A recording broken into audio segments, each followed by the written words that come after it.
welcome to another edition of 2A Arsenal Roundup News. My name is Richard Espinoza and I'm your host. We are your primary source for Second Amendment news, whether it be good, bad, or ugly, whether it be happening in red states or blue states, or any part of the United States. We keep you informed on important Second Amendment legislation that matters to you. Whether it be justice or injustice, everything will be reported directly to you, to the best of my knowledge, to give you the important information you need to fight your battles. If you care about liberty like I do, and you want to contribute to freedom, support Blackout Coffee.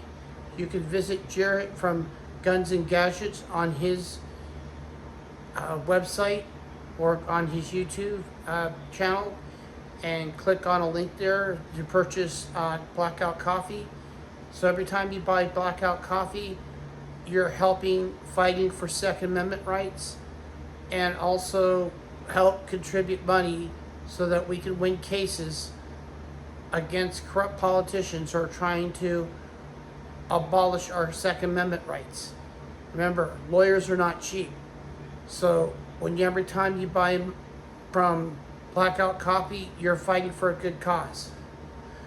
Well, today, ladies and gentlemen, we're going to be talking about a decorated sailor who unfortunately was wrongfully convicted thanks to the corruption from the Joe Biden administration and the corrupt ATF. I'm going to play you a clip right now, and when you play and listen to the clip, you'll get an idea what I will be talking about.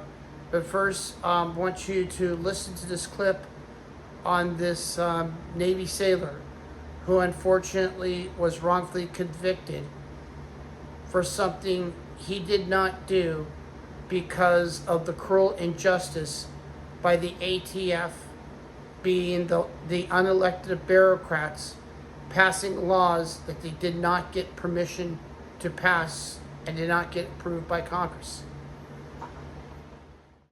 Telling the truth. To be clear, I have never seen a more screwed up or illegal mess than the ATF's persecution of Patrick Tate Adamiak. This, friends, is the worst thing the ATF has ever done that didn't involve killing innocent Americans.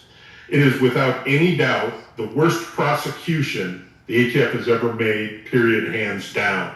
I should also point out that clip you just heard is from Second Amendment Foundation Editor-in-Chief Lee Williams, who was discussing about the injustice that happened to former Navy sailor Patrick Tate Adamiak. Unfortunately, Patrick Tate Adamiak is currently serving 20 years in prison. He's already served 3 years of it. And right now, the Second Amendment Foundation and other gun rights advocacy groups are trying to get Adamiak's case overturned or at least get a retrial. This injustice happened to Adamiak because the ATF was targeting him because he was selling gun parts. He was selling gun parts and some military equipment like some backpacks, some cantinas, and some other emergency supplies. Basically, he would trade parts or sell parts, and selling parts are technically legal. There is no harm or foul in selling gun parts. And although some states might have some restrictions, but in this case there was no restrictions or nothing against the law that Patrick Tate Adamiak was doing. To understand the story, I have a link to Lee Williams' story that you can read it so you can get a clear understanding on what was going on. So I will describe it as best I can. Patrick Adamiak was basically selling parts, as I mentioned, and basically he was a victim of the ATF's lawlessness. And keep in mind, the ATF are nothing more than unelected bureaucrats. That's what they are. They're a rogue agency. They're a bunch of criminals. Now, technically, I have tremendous respect for our men and women of law enforcement. I really do. I back law enforcement 100%. And I appreciate the work that they do. A lot of these law enforcement officers risk their lives. You know, some of them kiss their wives for the last time. They don't know if they're going to come back home or not because they do a dangerous job. However, the ATF, I have zero respect for. They're not a law enforcement agency. They're a bunch of government thugs. They're government criminals. That's how I describe the ATF. Now, a difference between a law enforcement officer and the ATF, a law enforcement officer raises their right hand and swears to protect and defend the Constitution of the United States against all enemies, both foreign and domestic.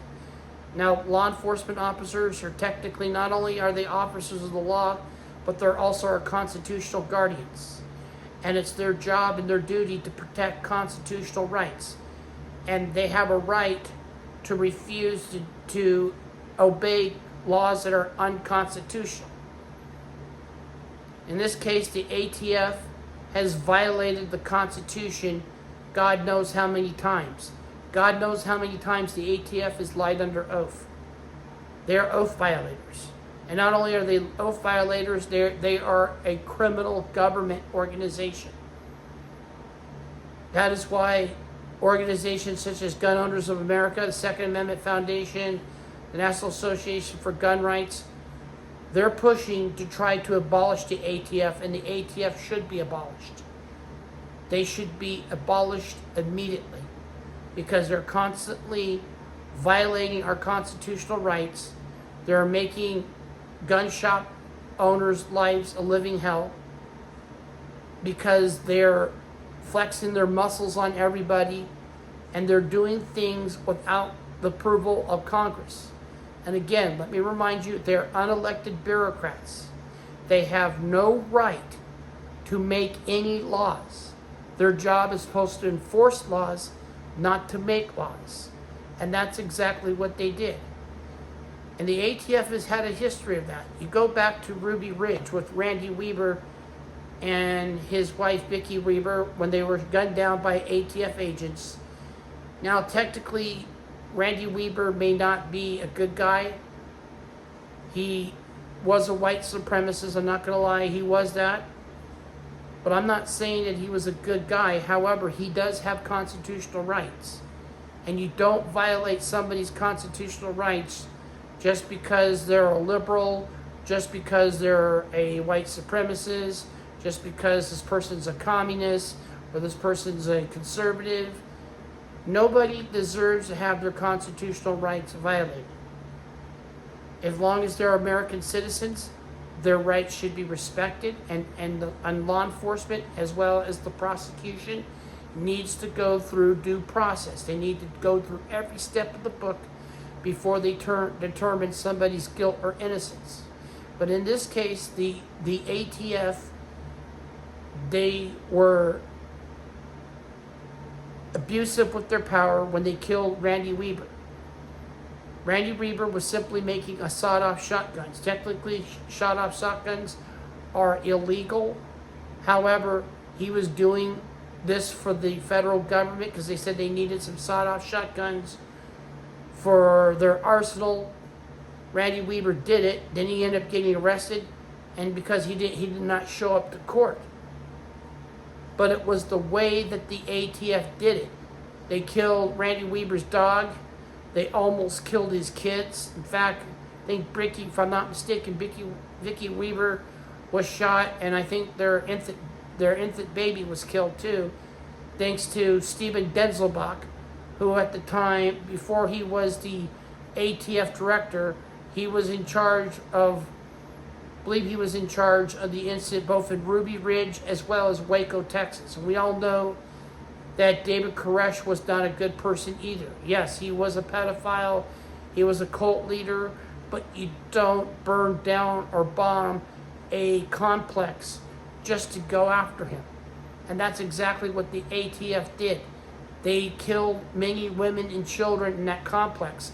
some of whom who had nothing to do with David Koresh's wrongdoing. Yes, David Koresh was a bad person. I'm not going to lie. I'll give you that. He was a bad person. However, it was the way that they did it. And then Stephen Denzelback, who at the time was in charge, he was one of the ranking officers within the ATF at the time, before he became the ATF director, was responsible for what happened in Waco.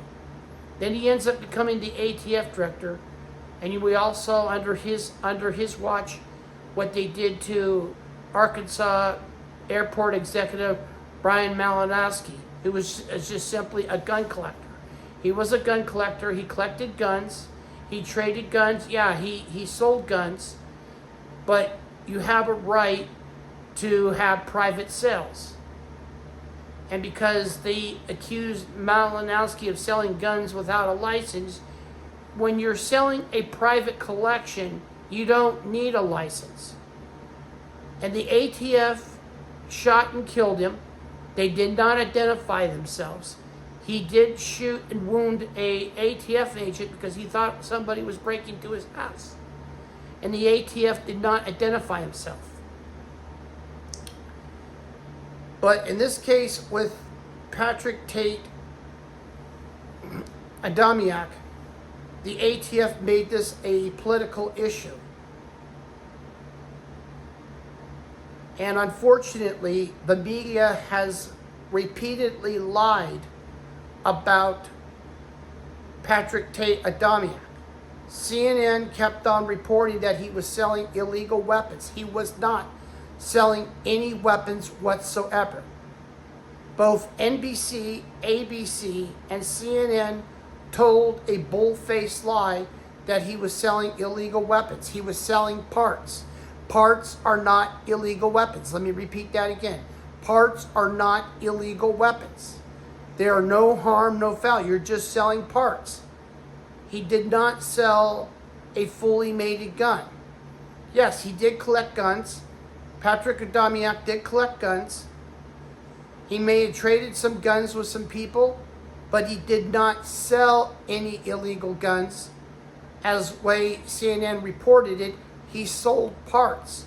Parts are no harm. You can go to a gun show. You had people who are private collectors. They're not licensed dealers, but they're private collectors.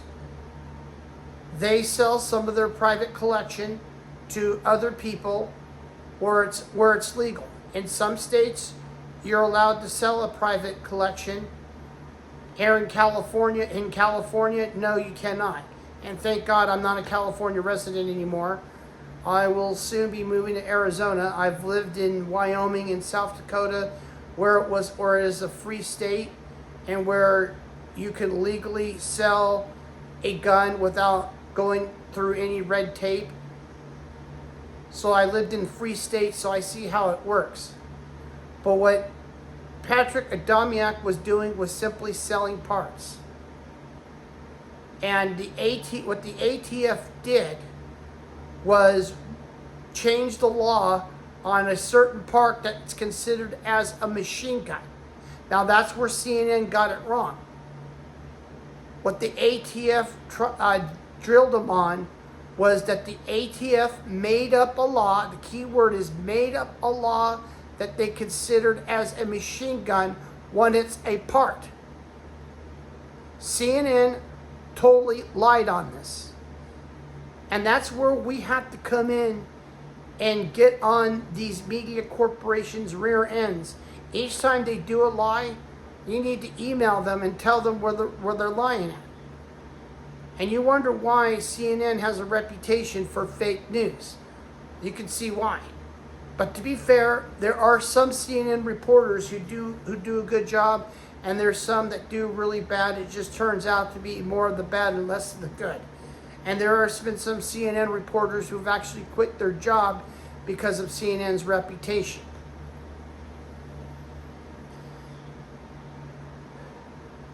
But this is what needs to be done. What you can do is that you need to call Pam Bondi's office. Call Pam Bondi's office. Call the Department of Justice.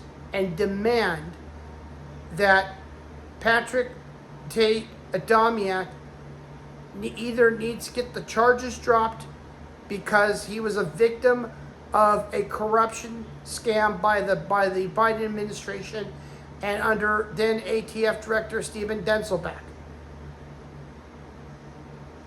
They purposely framed him. You need to call Pam Bondi's office and demand that Patrick Adamiak's case be reopened. And for that matter, he should either get the charges dropped or get a retrial. One or the other. Because the attorneys need to prove and show evidence that the ATF lied, that they set him up. The next thing you need to do is you need to call your congressman, call your representatives, and demand that they vote or do something to have the ATF fully abolished. The ATF needs to go. They are a corrupt rogue agency. I don't call them law enforcement, I call them government thugs, because that's exactly what they are. They are crooked, criminal thugs. They don't represent law enforcement. They don't represent the Constitution. They are criminals. And under the Biden administration, Joe Biden gave them too much power. They were allowed to make laws when they did not get the approval of Congress. And it was Wyoming Congresswoman Harriet Hagman who basically hammered Stephen Denzelback on how the ATF violated the Constitution and how they made up laws without Congress's approval. That is why they're called unelected bureaucrats. But again, you have the power to do something about it. And by doing something about it, you need to call your congressman. You need to call your U.S. senator. Whether they're pro-gun or anti-gun, doesn't matter. Your voice needs to be heard. And if they don't do something about it, then we vote them out. But another thing you can do is call the House and Ways and Means Committee. Demand that an investigation needs to be done on Patrick Tate Adamiak. This man is a decorated sailor who served his country honorably, who did nothing wrong but just sold parts, which is a big freaking deal, big whoop. He sold parts. It's no harm, no foul. But unfortunately, a lot of these politicians believe or get the word of mouth from these anti-gun groups, and they believe, and to them, whatever the anti-gun groups say is factual when it's false. And if you watch the conference in Utah hosted by the Second Amendment Foundation, it was the gun rights policy conference, where many gun rights activists, especially Moms for Freedom, who are standing up against the anti-gun Moms Demand Action, who are the biggest liars in the world, who bring false facts on firearms. They were there to put them in their place. And there's a lot of angel moms, a lot of the Moms for Freedom, and Women for the Second Amendment. And that's the most important thing we have right there. We're having more women involved in the Second Amendment right movement. At one time, it was very slim, but it's important that we do have more women involved, because unfortunately, many women are also being victims of being stalked, being raped. They need that equalizer to take down the predator, that nasty animal that's trying to torment their life. And a lot of the blame goes to these corrupt prosecutors who failed to put these dangerous animals behind bars. It's funny how these criminal prosecutors, they waste their time going after a decorated Navy sailor who is only selling gun parts, but they're protecting the illegals who come into this country illegally. A lot of these violent, illegal gangs from MS-13 and Tren de Agua They're letting them living out in the streets, but they don't take the time to go after them, but they want to go after a Navy sailor who was simply making a living, enjoying his hobby, and simply selling parts, which is no big deal. To get a clear understanding about the situation on Patrick Adamiak, and because I don't have very much time to explain everything, I'm going to post, like I said, post you a link to Lee Williams' story, and you be the judge on, is this a corruption and misjustice by the ATF? I guarantee you, after you read it, you will understand what I'm talking about. Well, that is it for today for 2A Arsenal Roundup News. If you have any important legislation or any important information that I should know about, you want to bring it to my attention, please send me an email at RJ Espinoza, that's ESPINOZA .roundupnews@gmail.com. Tell me what state you are from. Tell me what the legislation is about. Is it good? Is it bad? Will it benefit your Second Amendment rights, or will it cause an effect? Tell me what this legislation is about, and I will make sure I will address it on my next podcast. Help me help you. Help me be your voice. That's what I'm here for. And that's why I do what I do, because I care. I love my country. I love my freedom. And I want everybody to enjoy the fruits of labor. We're not all going to live on this earth forever. There's going to come a time when we were called home by the Lord. And I want to leave America a better place for the future generation of my family. For my nephew, and for his kids, and his kids' kids. I want to make sure that they live in freedom, that they enjoy their constitutional rights. We want to make sure that our founding fathers did not die in vain. We want to make sure that everything they died for was worth it to them, because we continued to carry on their legacy in fighting for freedom and our Constitution. Until we meet again, be armed, be vigilant, protect your home, protect your family, and protect your community. That's what the Second Amendment is all about. It's about freedom, protection, and remember, gun control is not about controlling your guns. It's about controlling you. Don't let them do that.